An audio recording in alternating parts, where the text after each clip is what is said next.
All right, I've got a story for you today that is going to completely bend how you see time. We're going to connect two worlds that feel like they belong on totally different planets, the feudal sword-wielding samurai of Japan and the industrial telegraph-powered America of Abraham Lincoln. If you think these two worlds never even brushed past each other, well, you're in for a surprise. And it all boils down to this one kind of wild question. Could a samurai send a fax to Abraham Lincoln? I know. It sounds like the setup to a really weird joke, or maybe some sci-fi what-if scenario. But the real answer is so much cooler and more complicated than you could imagine. It's a historical rabbit hole that shows just how connected our world really was, even way back in the 1860s. So, yeah, let's find out. So to get into this, we have to rewind to the year 1860. Now picture this.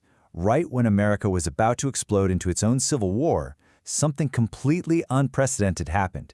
A massive diplomatic mission, 77 samurai, shows up in Washington, D.C. This wasn't just a friendly visit. It was a genuine collision of worlds. Okay, and the timing here? It's just mind-blowing. In February 1860, the samurai set sail. By May 17th, they're literally in the White House meeting President James Buchanan.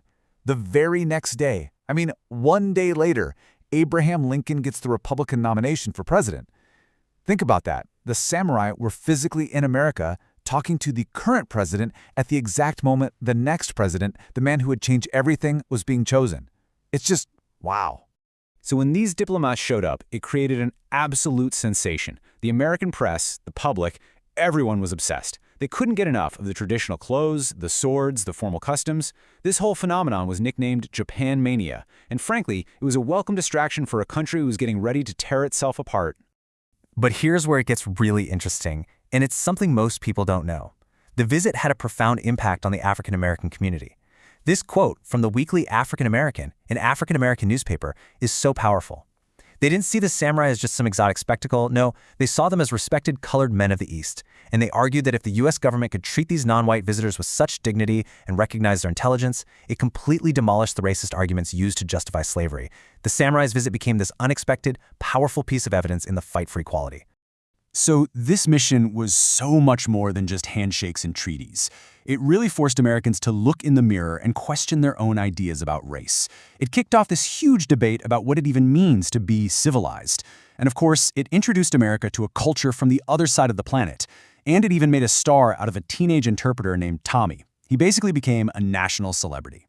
Now, Lincoln himself missed that big delegation in 1860. But don't worry, his own presidency had direct contact with people from Japan, and it gives us this incredible peek into his character.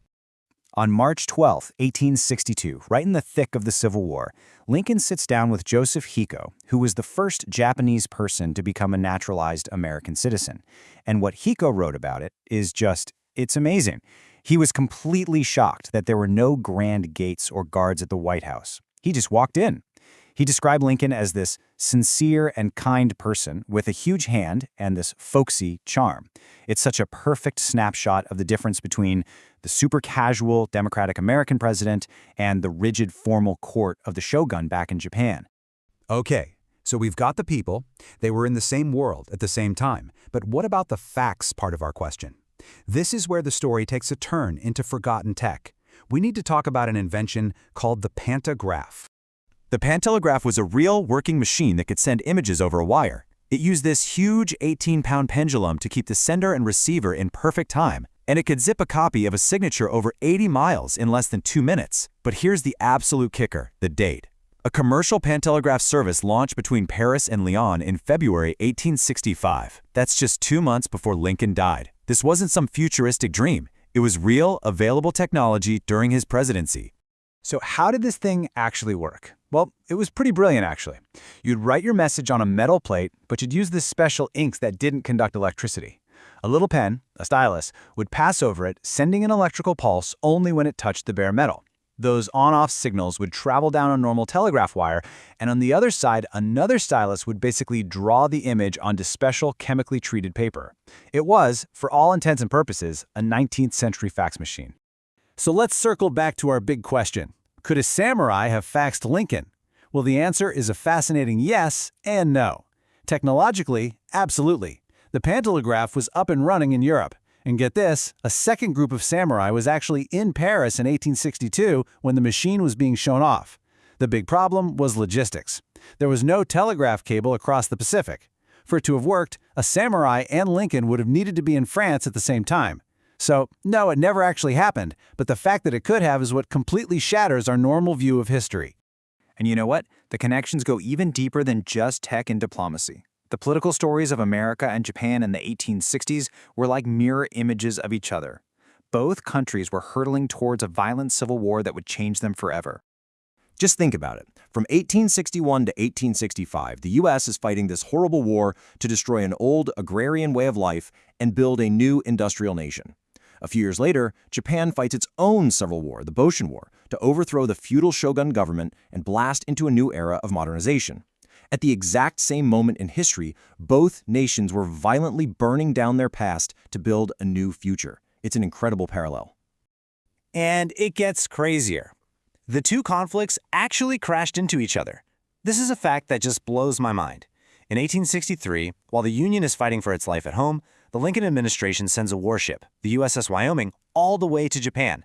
And there, it gets into a naval battle with samurai forces. A Union warship fighting samurai. It's not a footnote, it's a direct, incredible intersection of these two stories. And finally, photography. This really brings it all home. Those samurai who were in Paris in 1862, they had their portraits taken by the legendary photographer Nadar. And the cameras, the chemicals, the whole process he used was the very same technology that photographers like Matthew Brady were using to capture those unforgettable, haunting images from the battlefields of Gettysburg. The samurai were being documented by the technology of the modern world they were just about to enter. So when you put it all together, what does it all mean? This idea that a samurai could have faxed Lincoln isn't just a fun what if. It's proof. It's a testament to the fact that the 1860s wasn't some fragmented, isolated time. It was a deeply interconnected, truly globalized world where the ancient and the modern were colliding every single day. So here's what I really want you to take away from all this.